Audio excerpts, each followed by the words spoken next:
नमस्कार, खबरों के बुलेटिन में तुहाडा स्वागत है। मैं परमिंदर सिंह। पहला पेश ने चोणवीआं खबरां। प्रधानमंत्री नरेंद्र मोदी ने डिफलिंपिक्स खेडों के चैंपियन खिडारियों नाल मुलाकात की।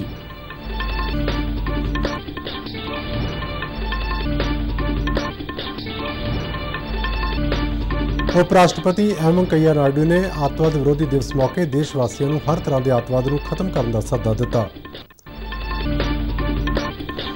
श्रोमणी अकाली दल की कोर कमेटी के मैंबर और सीनियर मीत प्रधान जथेदार तोता सिंह का देहांत। मुख्यमंत्री समेत ਵੱਖ-ਵੱਖ सियासी पार्टियों के आगुआं और होर जथेबंदियों ने तोता सिंह की मौत के सोग प्रगट किया।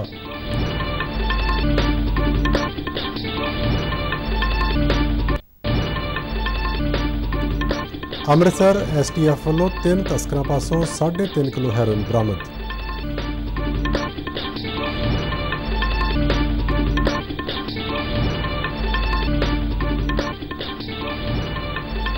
मौसम विभाग ने 24 मई तक पंजाब समेत उत्तर और उत्तर पश्चिमी खेतरों में वर्खा होने, हनेरी झक्खड़ झुलण ते किते किते गड़ेमारी की भविष्यवाणी की। ते हुण खबरां विस्तार नाल। प्रधानमंत्री नरेंद्र मोदी ने अज नवी दिल्ली में डिफलिंपिक्स खेडों में भारत लिए नामना खट्टण वाले खिडारियों नाल मुलाकात की। उन्होंने इस मिलने दी तस्वीरां भी ट्विटर से साझियां कीतियां। प्रधानमंत्री ने कहा कि उन्होंने डिफलिंपिक्स खेडों में देश का मान और शान वधाउण वाले अपने चैंपियनों नाल मुलाकात कदे नहीं भुलेगी। उन्होंने कहा कि इन्हां एथलीटां ने मिलने समय अपने तजर्बे उन्हां नाल साझे किए, जिस दौरान उन्हां दी दृढ़ता और जज्बा साफ झलकदा सी। प्रधानमंत्री ने खिडारियों लिए शुभ इच्छावां दित्तियां।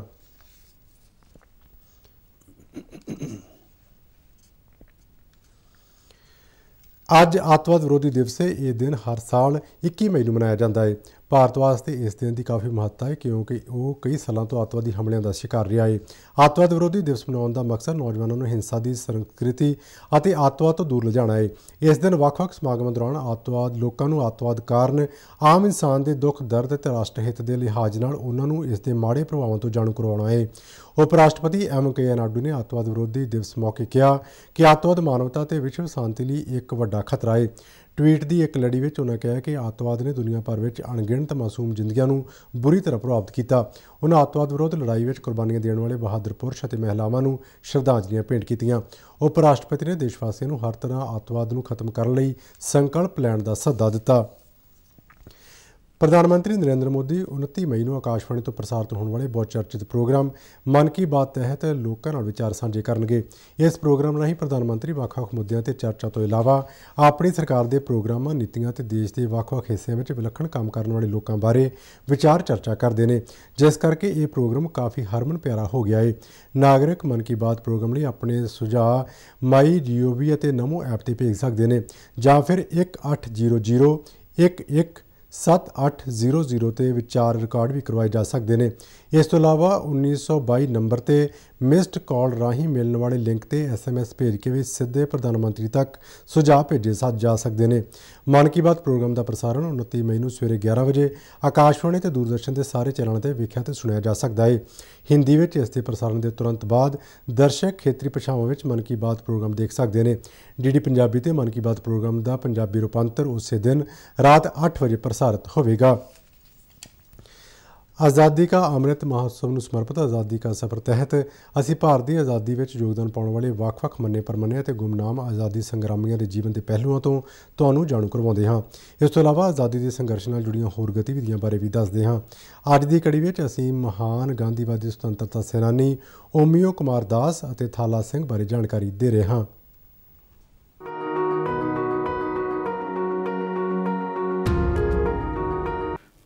अज गांधीवादी सुतंत्रता सेनानी ओमियो कुमार दास की जयंती है।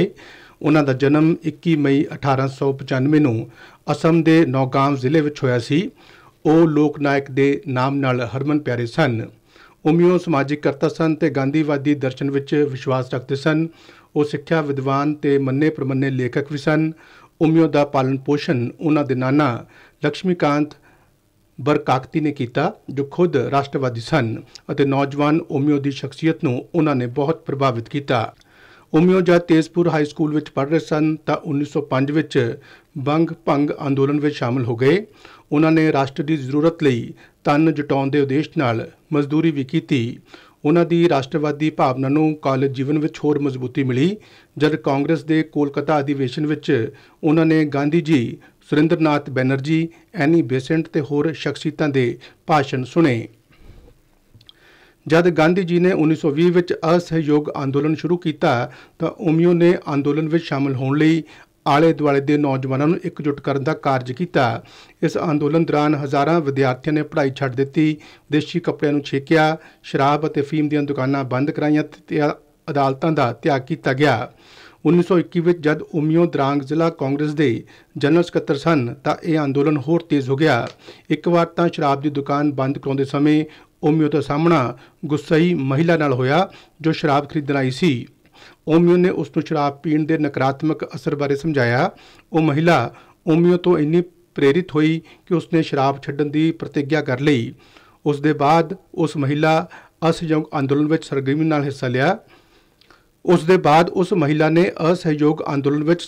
ਹਿੱਸਾ ਲਿਆ।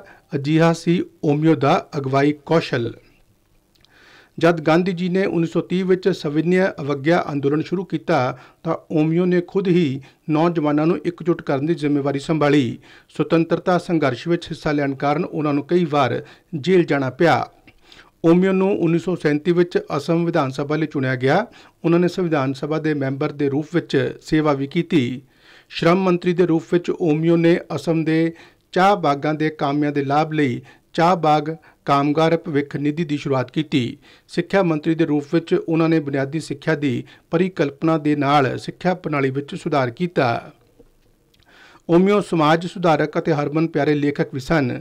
ਗਾਂਧੀ ਜੀ ਜੀਵਨ ਅਤੇ ਅਸੋਮੋਤ ਮਹਾਤਮਕਾ ਵਰਗੀਆਂ ਕਿਤਾਬਾਂ ਲਿਖਣ ਦੇ ਨਾਲ ਉਹਨਾਂ ਨੇ ਗਾਂਧੀ ਜੀ ਦੀ ਆਤਮ ਕਥਾ the story of my experiments with truth ਦਾ ਅਸਮੀਆ ਭਾਸ਼ਾ ਵਿੱਚ ਅਨੁਵਾਦ ਵੀ ਕੀਤਾ, ਜੋ ਮੋਰ ਸੱਤਿਆ ਅਨੇਸ਼ਵਨਰਨ ਕਹਾਣੀ ਦੇ ਨਾਂ ਤਹਿਤ ਪ੍ਰਕਾਸ਼ਿਤ ਹੋਈ।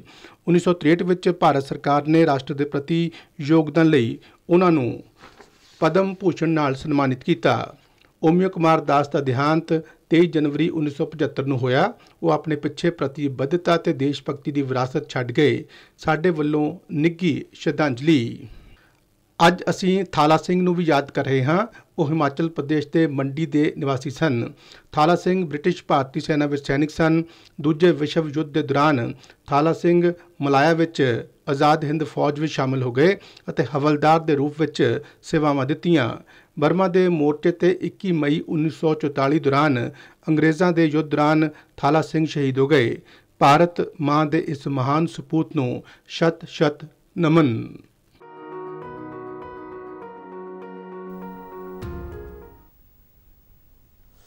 ਪੰਜਾਬ ਸਰਕਾਰ ਵੱਲੋਂ ਕਿਸਾਨਾਂ ਨੂੰ ਮੂੰਗੀ ਦੀ ਫਸਲ ਤੇ MSP ਦੀ ਗਰੰਟੀ ਦੇਣ ਦੇ ਐਲਾਨ ਤੋਂ ਬਾਅਦ ਕਿਸਾਨਾਂ ਦਾ ਮੂੰਗੀ ਦੀ ਕਾਸ਼ਤ ਵੱਲ ਰੁਝਾਨ ਵਧਿਆ ਹੈ। ਮੁੱਖ ਮੰਤਰੀ ਭਗਵੰਤ ਮਾਨ ਨੇ ਇੱਕ ਟਵੀਟ ਵਿੱਚ ਕਿਹਾ ਹੈ ਕਿ ਕੁਝ ਦਿਨ ਪਹਿਲਾਂ ਅਸੀਂ ਕਿਸਾਨਾਂ ਨੂੰ ਮੂੰਗੀ ਤੇ MSP ਤੇ ਗਰੰਟੀ ਦਿੱਤੀ ਤੇ ਸਾਡੀ ਚਿੱਠੀ ਤੋਂ ਬਾਅਦ ਕੇਂਦਰ ਆਪਣੀਆਂ ਏਜੰਸੀਆਂ ਰਾਹੀਂ ਪੰਜਾਬ ਸਰਕਾਰ ਤੋਂ MSP ਤੇ ਮੂੰਗੀ ਚੱਕਣ ਲਈ ਤਿਆਰ ਹੋ ਗਈ ਹੈ। ਉਹਨਾਂ ਅੱਗੇ ਕਿਹਾ ਹੈ ਕਿ ਉਹ ਇਸ ਵਾਸਤੇ ਪੰਜਾਬ ਦੇ ਸਾਰੇ ਕਿਸਾਨ ਭਰਾਵਾਂ ਦੀ ਤਰਫੋਂ ਕੇਂਦਰ ਦਾ ਧੰਨਵਾਦ ਕਰਦੇ ਨੇ। ਵੱਖ-ਵੱਖ ਸਿਆਸੀ ਪਾਰਟੀਆਂ, ਧਾਰਮਿਕ ਸੰਗਠਨਾਂ ਤੇ ਹੋਰ ਜਥੇਬੰਦੀਆਂ ਵੱਲੋਂ ਪੰਜਾਬ ਦੇ ਸਾਬਕਾ ਮੰਤਰੀ ਅਤੇ ਸ਼੍ਰੋਮਣੀ ਅਕਾਲੀ ਦਲ ਦੇ ਸੀਨੀਅਰ ਆਗੂ ਤੋਤਾ ਸਿੰਘ ਦੀ ਮੌਤ ਤੇ ਸੋਗ ਪ੍ਰਗਟ ਕੀਤਾ ਗਿਆ ਹੈ। ਪੰਜਾਬ ਦੇ ਮੁੱਖ ਮੰਤਰੀ ਭਗਵੰਤ ਮਾਨ ਨੇ ਟਵੀਟ ਕਰਕੇ ਜਥੇਦਾਰ ਤੋਤਾ ਸਿੰਘ ਦੇ ਅਕਾਲ ਚਲਾਣੇ ਤੇ ਦੁੱਖ ਜਤਾਉਂਦਿਆਂ ਕਿਹਾ ਕਿ ਪ੍ਰਮਾਤਮਾ ਉਹਨਾਂ ਦੀ ਰੂਹ ਨੂੰ ਸ਼ਾਂਤੀ ਬਖਸ਼ੇ ਅਤੇ ਪਰਿਵਾਰ ਨੂੰ ਭਾਣਾ ਮੰਨਣ ਦਾ ਬਲ ਬਖਸ਼ਣ। ਪੰਜਾਬ ਵਿਧਾਨ ਸਭਾ ਦੇ ਸਪੀਕਰ ਕੁਲਤਾਰ ਸਿੰਘ ਸੰਧਵਾ ਨੇ ਤੋਤਾ ਸਿੰਘ ਦੇ ਅਕਾਲ ਚਲਾਣੇ ਤੇ ਦੁੱਖ ਪ੍ਰਗਟਾਉਂਦਿਆਂ ਕਿਹਾ ਹੈ ਕਿ ਉਹ ਦੁੱਖ ਦੀ ਇਸ ਘੜੀ ਵਿੱਚ ਪਰਿਵਾਰ ਨਾਲ ਹਮਦਰਦੀ ਪ੍ਰਗਟ ਕਰਦੇ ਨੇ ਅਤੇ ਤੋਤਾ ਸਿੰਘ ਦੀ ਆਤਮਿਕ ਸ਼ਾਂਤੀ ਲਈ ਅਰਦਾਸ ਕਰਦੇ ਨੇ। ਕੁਲਤਾਰ ਸਿੰਘ ਸੰਧਵਾ ਨੇ ਕਿਹਾ ਕਿ ਜਥੇਦਾਰ ਤੋਤਾ ਸਿੰਘ ਜ਼ਮੀਨ ਨਾਲ ਜੁੜੇ ਹੋਏ ਲੀਡਰ ਸਨ, ਜਿਨ੍ਹਾਂ ਨੂੰ ਧਾਰਮਿਕ ਖੇਤਰ ਅਤੇ ਸਮਾਜ ਸੇਵਾ ਲਈ ਕੀਤੇ ਕਾਰਜਾਂ ਲਈ ਹਮੇਸ਼ਾ ਯਾਦ ਕੀਤਾ ਜਾਂਦਾ ਰਹੇਗਾ। ਸ਼੍ਰੋਮਣੀ ਗੁਰਦੁਆਰਾ ਪ੍ਰਬੰਧਕ ਕਮੇਟੀ ਦੇ ਪ੍ਰਧਾਨ ਐਡਵੋਕੇਟ ਹਰਜਿੰਦਰ ਸਿੰਘ ਧਾਮੀ ਨੇ ਆਪਣੇ ਸੋਗ ਸੁਨੇਹੇ ਵਿੱਚ ਜਥੇਦਾਰ ਤੋਤਾ ਸਿੰਘ ਦੇ ਅਕਾਲ ਚਲਾਣੇ ਨੂੰ ਪੰਥਕ ਸਫਾ ਵਿੱਚ ਇੱਕ ਵੱਡਾ ਘਾਟਾ ਕਰਾਰ ਦਿੱਤਾ ਹੈ। ਉਹਨਾਂ ਕਿਹਾ ਕਿ ਤੋਤਾ ਸਿੰਘ ਪੰਥ ਨੂੰ ਸਮਰਪਿਤ ਆਗੂ ਸਨ, ਜਿਨ੍ਹਾਂ ਦੇ ਅਕਾਲ ਚਲਾਣੇ ਨਾਲ ਪੈਦਾ ਹੋਏ ਖਲਾਅ ਨੂੰ ਭਰਨਾ ਮੁਸ਼ਕਲ ਹੋਵੇਗਾ। ਤੋਤਾ ਸਿੰਘ ਪੰਜਾਬ ਦੇ ਸਿੱਖਿਆ ਮੰਤਰੀ, ਖੇਤੀਬਾੜੀ ਮੰਤਰੀ ਅਤੇ ਪੰਜਾਬ ਮੰਡੀ ਬੋਰਡ ਦੇ ਚੇਅਰਮੈਨ ਵੀ ਰਹੇ। ਤੋਤਾ ਸਿੰਘ ਪਿਛਲੇ ਕੁਝ ਦਿਨਾਂ ਤੋਂ ਬਿਮਾਰ ਚੱਲ ਰਹੇ ਸਨ ਅਤੇ ਉਹਨਾਂ ਨੂੰ ਮੁਹਾਲੀ ਦੇ ਫੋਰਟਿਸ ਹਸਪਤਾਲ ਵਿੱਚ ਦਾਖਲ ਕਰਵਾਇਆ ਗਿਆ ਸੀ, ਜਿੱਥੇ ਉਹਨਾਂ ਨੇ ਅੱਜ ਸਵੇਰੇ 4:40 ਤੇ ਅੰਤਮ ਸਾਹ ਲਿਆ। ਜਥੇਦਾਰ ਤੋਤਾ ਸਿੰਘ 71 ਵਰ੍ਹਿਆਂ ਦੇ ਸਨ। ਸ਼੍ਰੋਮਣੀ ਅਕਾਲੀ ਦਲ ਦੇ ਪ੍ਰਧਾਨ ਸੁਖਬੀਰ ਸਿੰਘ ਬਾਦਲ ਨੇ ਜਥੇਦਾਰ ਤੋਤਾ ਸਿੰਘ ਦੇ ਅਕਾਲ ਚਲਾਣੇ ਬਾਰੇ ਟਵੀਟ ਕਰਕੇ ਜਾਣਕਾਰੀ ਦਿੱਤੀ। ਆਪਣੇ ਟਵੀਟ ਵਿੱਚ ਉਹਨਾਂ ਲਿਖਿਆ ਕਿ ਜਥੇਦਾਰ ਤੋਤਾ ਸਿੰਘ ਦੀ ਮੌਤ ਤੇ ਉਹ ਪੂਰੇ ਪਰਿਵਾਰ ਅਤੇ ਪਾਰਟੀ ਪ੍ਰਤੀ ਗਹਿਰੀ ਸੰਵੇਦਨਾ ਜ਼ਾਹਰ ਕਰਦੇ ਨੇ। ਸੁਖਬੀਰ ਸਿੰਘ ਬਾਦਲ ਨੇ ਕਿਹਾ ਹੈ ਕਿ ਤੋਤਾ ਸਿੰਘ ਦੇ ਚਲੇ ਜਾਣ ਨਾਲ ਜਿੱਥੇ ਪੰਜਾਬ ਅਤੇ ਪਾਰਟੀ ਨੂੰ ਕਦੇ ਨਾ ਪੂਰਾ ਹੋਣ ਵਾਲਾ ਘਾਟਾ ਪਿਆ ਏ, ਉੱਥੇ ਉਹਨਾਂ ਨੂੰ ਨਿੱਜੀ ਤੌਰ 'ਤੇ ਇੱਕ ਚੰਗੇ ਗੁਰੂ ਦੀ ਕਮੀ ਹਮੇਸ਼ਾ ਖੜੇਗੀ। ਤੋਤਾ ਸਿੰਘ ਦੇ ਪਰਿਵਾਰਕ ਮੈਂਬਰਾਂ ਅਨੁਸਾਰ ਉਹਨਾਂ ਦਾ ਅੰਤਮ ਸੰਸਕਾਰ ਮੋਗਾ ਵਿਖੇ ਉਹਨਾਂ ਦੇ ਛੋਟੇ ਬੇਟੇ ਅਤੇ ਬੇਟੀ ਦੇ ਵਿਦੇਸ਼ ਪਰਤਣ ਤੋਂ ਬਾਅਦ ਕੀਤਾ ਜਾਵੇਗਾ। ਤੋਤਾ ਸਿੰਘ ਦੀ ਮੌਤ ਦੀ ਖਬਰ ਸੁਣਦਿਆਂ ਹੀ ਵੱਡੀ ਗਿਣਤੀ ਵਿੱਚ ਪਾਰਟੀ ਕਾਰਜਕਰਤਾਵਾਂ, ਉਹਨਾਂ ਦੇ ਰਿਸ਼ਤੇਦਾਰ, ਮਿੱਤਰ ਅਤੇ ਸੁਨਈਆਂ ਨੇ ਮੋਗਾ ਸਥਿਤ ਉਹਨਾਂ ਦੀ ਰਿਹਾਇਸ਼ 'ਤੇ ਪਹੁੰਚਣਾ ਸ਼ੁਰੂ ਕਰ ਦਿੱਤਾ ਅਤੇ ਪਰਿਵਾਰਕ ਮੈਂਬਰਾਂ ਨਾਲ ਹਮਦਰਦੀ ਜਤਾਉਂਦਿਆਂ ਅਫਸੋਸ ਪ੍ਰਗਟਾਇਆ।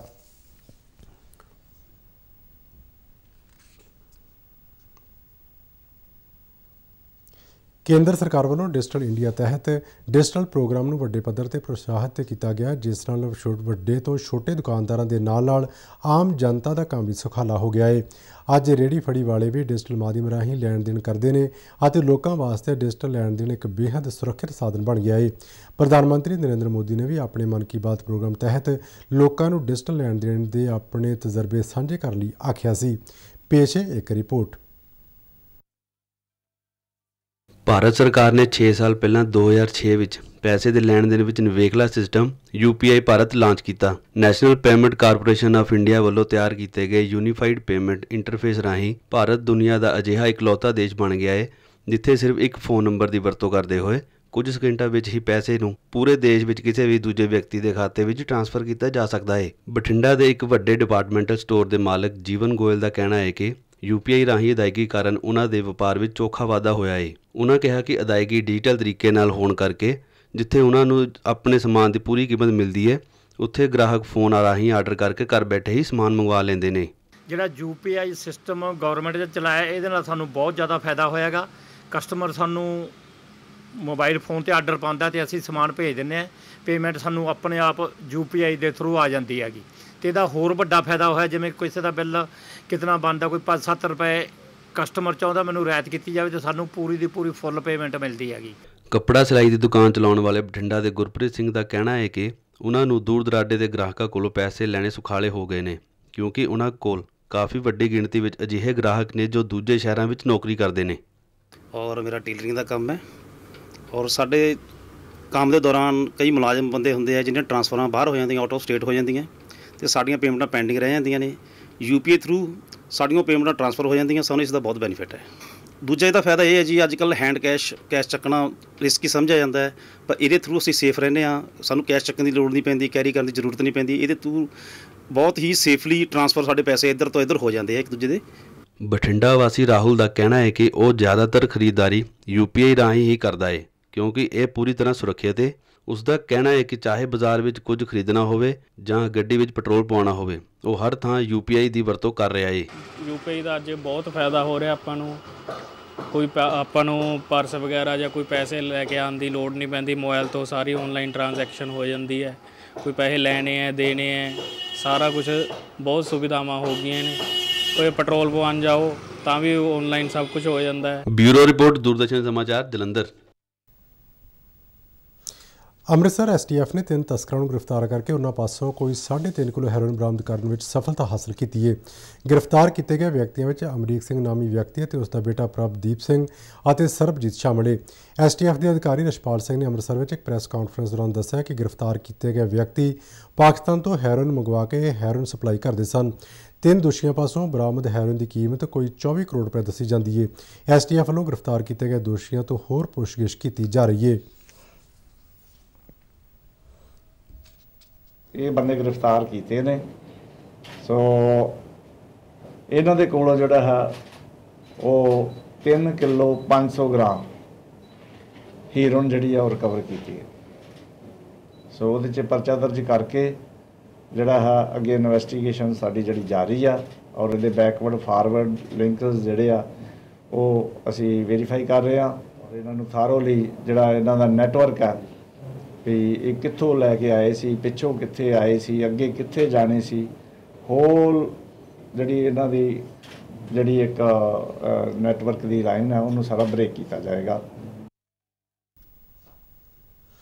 ਭਾਰਤ ਦੇ ਉੱਤਰ ਪੱਛਮੀ ਖੇਤਰ ਵਿੱਚ ਆਉਣ ਵਾਲੇ 3-4 ਦਿਨਾਂ ਦੌਰਾਨ ਲੋਕਾਂ ਨੂੰ ਗਰਮੀ ਤੋਂ ਰਾਹਤ ਮਿਲੇਗੀ, ਪਰ ਇਸ ਦੌਰਾਨ ਹਨੇਰੀ, ਝੱਖੜ, ਝੁੱਲਣ ਅਤੇ ਗਰਜ ਚਮਕ ਦੀ ਸੰਭਾਵਨਾ ਹੈ। ਮੌਸਮ ਵਿਭਾਗ ਅਨੁਸਾਰ ਮੌਜੂਦਾ ਪੱਛਮ ਗੜਬੜੀ ਕਾਰਨ 21 ਤੋਂ 24 ਮਈ ਤੱਕ ਜੰਮੂ ਕਸ਼ਮੀਰ, ਹਿਮਾਚਲ ਪ੍ਰਦੇਸ਼ ਅਤੇ ਉੱਤਰਾਖੰਡ ਵਿੱਚ ਹਲਕੀ ਤੋਂ ਦਰਮਿਆਨੀ ਵਰਖਾ ਹੋਣ, ਬੱਦਲ ਗਰਜਣ ਅਤੇ ਤੇਜ਼ ਹਵਾਵਾਂ ਚੱਲਣ ਦੀ ਸੰਭਾਵਨਾ ਹੈ। ਇਸ ਤੋਂ ਇਲਾਵਾ ਇਸ ਸਮੇਂ ਦੌਰਾਨ ਪੰਜਾਬ, ਹਰਿਆਣਾ, ਉੱਤਰ ਪ੍ਰਦੇਸ਼ ਤੋਂ ਇਲਾਵਾ ਰਾਜਸਥਾਨ ਦੇ ਕੁਝ ਇਲਾਕਿਆਂ ਵਿੱਚ ਵੀ ਟੁੱਟਵੀਆਂ ਥਾਵਾਂ ਤੇ ਵਰਖਾ ਹੋ ਸਕਦੀ ਹੈ। ਵਰਖਾ ਦੀਆਂ ਗਤੀਵਿਧੀਆਂ 23 ਮਈ ਨੂੰ ਵਧੇਰੇ ਜੋਰ ਫੜਨਗੀਆਂ। ਮੌਸਮ ਵਿਭਾਗ ਵੱਲੋਂ ਭਲਕੇ ਜੰਮੂ ਤੇ ਕਸ਼ਮੀਰ ਅਤੇ ਉੱਤਰਾਖੰਡ, ਐਤਵਾਰ ਤੇ ਸੋਮਵਾਰ ਹਿਮਾਚਲ ਪ੍ਰਦੇਸ਼ ਦੇ ਨਾਲ ਪੰਜਾਬ, ਹਰਿਆਣਾ, ਚੰਡੀਗੜ੍ਹ, ਦਿੱਲੀ, ਉੱਤਰ ਪ੍ਰਦੇਸ਼ ਅਤੇ ਪੂਰਬੀ ਰਾਜਸਥਾਨ ਵਿੱਚ 23 ਮਈ ਨੂੰ ਕਈ ਥਾਈਂ ਵਰਖਾ ਹੋਣ ਦੀ ਭਵਿੱਖਬਾਣੀ ਕੀਤੀ ਗਈ ਹੈ। ਚੰਡੀਗੜ੍ਹ ਸਥਿਤ ਮੌਸਮ ਵਿਭਾਗ ਦੇ ਦਫ਼ਤਰ ਨੇ ਪੰਜਾਬ ਅਤੇ ਹਰਿਆਣਾ ਵਿੱਚ ਅੱਜ ਅਤੇ ਕੱਲ੍ਹ 2 ਦਿਨ ਯੈਲੋ ਅਲਰਟ ਜਾਰੀ ਕਰਦਿਆਂ 40 ਤੋਂ 50 ਕਿਲੋਮੀਟਰ ਫੀ ਘੰਟਾ ਦੀ ਰਫ਼ਤਾਰ ਨਾਲ ਹਨੇਰੀ, ਝੱਖੜ, ਝੁੱਲਣ ਦੀ ਸੰਭਾਵਨਾ ਜਤਾਈ ਹੈ, ਜਦਕਿ 23 ਮਈ ਨੂੰ ਔਰੰਜ ਅਲਰਟ ਜਾਰੀ ਕਰਦਿਆਂ ਪੰਜਾਬ ਦੇ ਮਾਝਾ, ਦੁਆਬਾ ਅਤੇ ਪੂਰਬੀ ਮਾਲਵਾ ਖੇਤਰਾਂ ਵਿੱਚ ਵਰਖਾ, ਗਰਜ ਚਮਕ ਅਤੇ ਕਿਤੇ-ਕਿਤੇ ਗੜੇਮਾਰੀ ਦੀ ਭਵਿੱਖਬਾਣੀ ਕੀਤੀ ਹੈ। ਇਸ ਤਰ੍ਹਾਂ ਆਉਂਦੇ ਮੰਗਲਵਾਰ ਤੱਕ ਇਸ ਇਲਾਕੇ ਵਿੱਚ ਲੋਕਾਂ ਨੂੰ ਝੁਲਸਾਉਣ ਵਾਲੀ ਗਰਮੀ ਤੋਂ ਕੁਝ ਰਾਹਤ ਜ਼ਰੂਰ ਮਿਲੇਗੀ। ਖਬਰਾਂ ਦੇ ਬੁਲੇਟਿਨ ਸਾਡੇ ਦਰਸ਼ਕ RNU DDK ਜਲੰਧਰ ਦੇ YouTube ਚੈਨਲ, Facebook ਪੇਜ ਅਤੇ ਟਵਿੱਟਰ ਹੈਂਡਲ ਤੇ ਵੀ ਦੇਖ ਸਕਦੇ ਨੇ। ਤੇ ਇਸ ਦੇ ਨਾਲ ਹੀ ਖਬਰਾਂ ਦਾ ਬੁਲੇਟਿਨ ਖਤਮ ਹੋਇਆ। ਮੈਂ ਮਾਸਕ ਲਗਾ ਕੇ ਸਟੂਡੀਓ ਤੋਂ ਬਾਹਰ ਜਾ ਰਿਹਾ ਹਾਂ। ਬਾਹਰ ਜਾਣ ਵੇਲੇ ਤੁਸੀਂ ਵੀ ਮਾਸਕ ਲਗਾ ਕੇ ਜਾਓ। ਇਜਾਜ਼ਤ ਦਿਓ। ਨਮਸਕਾਰ।